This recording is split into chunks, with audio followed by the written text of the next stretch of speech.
বাংলাদেশের জাতীয় পাখি দোয়েল। জাতীয় পাখি দোয়েল নিজে জানে সে যে বাংলাদেশের জাতীয় পাখি? জানে? বাংলাদেশের জাতীয় পাখি দোয়েল।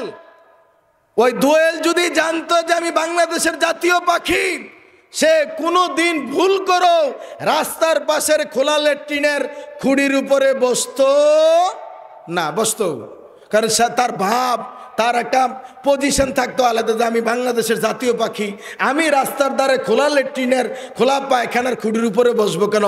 আমার জায়গা গণভবনে বা বঙ্গভবনে হবে, তাই না? বাংলাদেশের জাতীয় পাখি দোয়েল যেমন তার ঐতিহ্য মর্যাদা না বোঝার কারণে রাস্তার পাশের খোলা পায়খানার খুঁড়ির উপরে বসে, তেমনি ভাবে আজ এক শ্রেণীর মুসলমান তার সম্মান মর্যাদা ঐতিহ্য না বোঝার কারণে আজকে তারা যেখানে সেখানে উগ্রবাদে, নেশার সাথে, সুদের সাথে জড়িত হয়ে একাকার হয়ে গেছে। মুসলমান নিজের ঐতিহ্য ভুলে গিয়েছে। যেই মুসলিমদেরকে দেখলে কাফের সামনে যখন লিল্লাহে তাকবীর দিয়েছে, কাফের নিজের হাতের তরবারি ফেলে দিয়ে আপনি দৌড়িয়ে পালিয়েছে। আর আজকে মুসলমান রিক্সার টায়ার ফুটলো, আপনার 2 কিলোমিটার দূরে দৌড়িয়ে যে জিজ্ঞেস করে ওইখানে কি হয়েছে।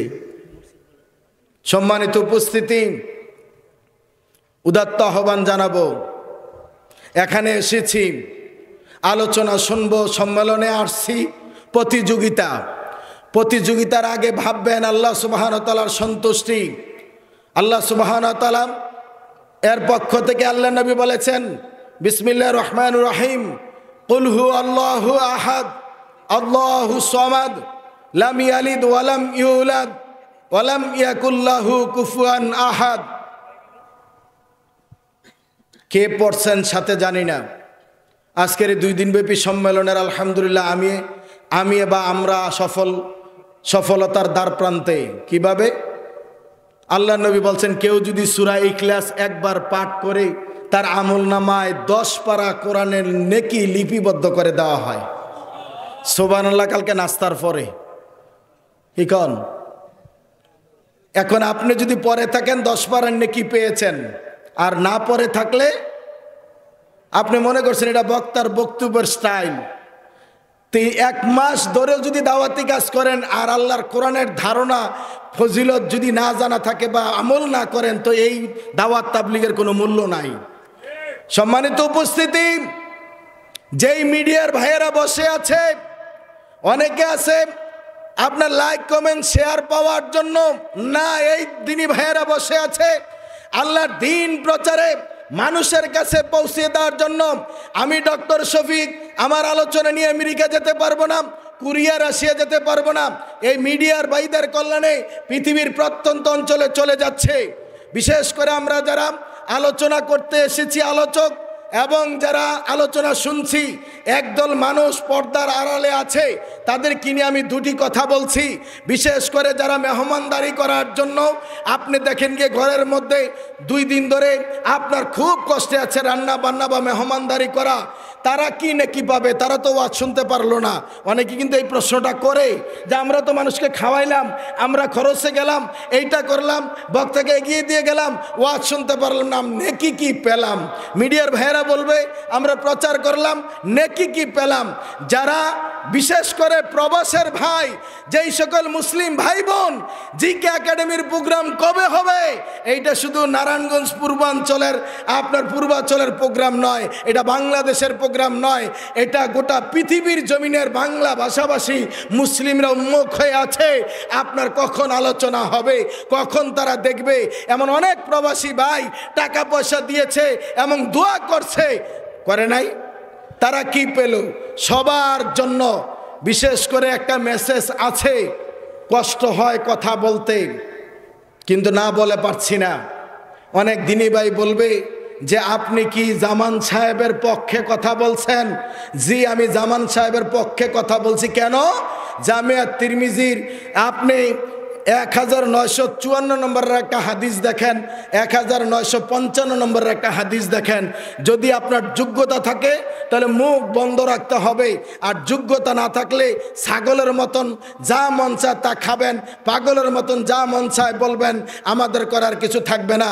আল্লাহর নবী বলছেন 1450 বছর আগে, লা ইয়ারহামুন, আল্লাহ রাসূল বলেছেন লাম ইয়াশকুরিল্লাম মান লাম ইয়াশকুরিন নাস, যে মানুষের শুকরিয়া আদায় করে না সে আল্লাহরও শুকরিয়া আদায় করে না।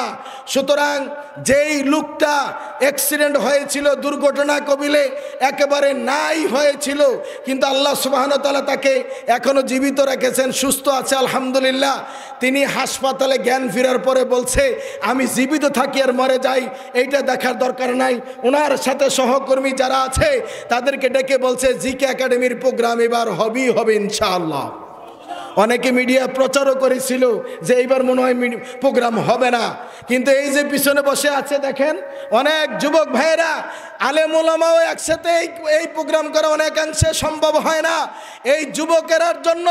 তারপরে আপনার যারা ওই অন্দরমহলে ছিল নারী পুরুষ দেশে প্রবাসে, তাদের জন্য একটা হাদিস, সহিহ মুসলিমের হাদিস, আল্লাহ রাসূল বলছেন মান দাল্লা আলা খাইরিন ফালাহু মিসলু আজরি ফাইলি, যেই ব্যক্তি একটা ভালো কাজ করে অথবা ভালো কাজের পথ দেখায় আল্লাহ সুবহানাহু ওয়া তাআলা তাদেরকে সম পরিমাণ নেকি দিয়ে দেন। সুবহানাল্লাহ। সম্মানিত উপস্থিতি, তাই আমরা যারা এখানে হাজির হয়েছি আমাদের দেশে এবং প্রবাসে সুস্থ অসুস্থ যারা যেই অবস্থা আছি, আল্লাহ যেন আমাদের সকলকে সুস্থতা দান করেন, বলুন আমিন। বিশেষ করে জামান ভাইকে আল্লাহ যেন সুস্থ দান করে, এই প্রোগ্রামগুলি যেন প্রতি বছর চলে, দাওয়াত ও তাবলীগের কাজে আমরা যেন একজন আর একজনের পরিপূরক হয়ে ভুল ত্রুটি ভুলে গিয়ে আল্লাহর দ্বীন প্রচারে নিরলসভাবে এগিয়ে যাই। আল্লাহর এই মুসলিমদের অধঃপতনের যতগুলি কারণ আছে এর মাঝে আরেকটা অন্যতম কারণ অন্যের সাথে তাল মিলিয়ে চলা। অনুরোধ করি বিধর্মীর সাথে তাল মিলিয়ে চলার দরকার নাই। আপনি মুসলিম, কোরআন সুন্নাহ কোনটা সাপোর্ট করে কোনটা সাপোর্ট করে না এটা জেনে বুঝে আমল করবেন। মুসলিম জাতির অধঃপতনের অন্যতম কারণ কোরআন থেকে দূরে সরে যাওয়া, কোরআনের পঠন ও পাঠন নেই। বুখারী মুসলিমের হাদিস, আল্লাহ রাসূল বলেছেন খায়রুকুম মান তাআল্লামাল কুরআনা ওয়া আল্লামা, ওই ব্যক্তি উত্তম যে কোরআন শিখে এবং অন্যকে শিক্ষা দেয়। আজকে কোরআনের শিক্ষা থেকে দূরে। অনুরোধ রাখছি মিডিয়ার ভাই সহকারে সকলকে, কোরআনের শিক্ষার ব্যাপারে আমরা ভূমিকা পালন করি। প্রত্যেক শিক্ষা প্রতিষ্ঠানের যারা ইউনিভার্সিটির অথবা হাই স্কুল কলেজ মাদ্রাসা কিন্ডারগার্টেন যে কোনো প্রতিষ্ঠানের সাথে যারা জড়িত, এমনকি মসজিদের সাথে যারা জড়িত, আপনারা কোরআনের শিক্ষার ক্লাস চালু করেন। যতদিন কোরআন হাদিসের দার্স না হবে, কোরআন হাদিসের পঠনের সাথে এগিয়ে না আসবেন, এই জাতির কল্যাণ করা সম্ভব নয়। সম্মানিত উপস্থিতি, মুসলিম জাতির অধঃপতনের অন্যতম কারণ হলো, আলোচনার শেষ প্রান্তে আর 2 মিনিট আমি কথা বলবো ইনশাআল্লাহ। আমরা আপনাদেরকে 50টি কারণ যদি বলতে চাই, বহু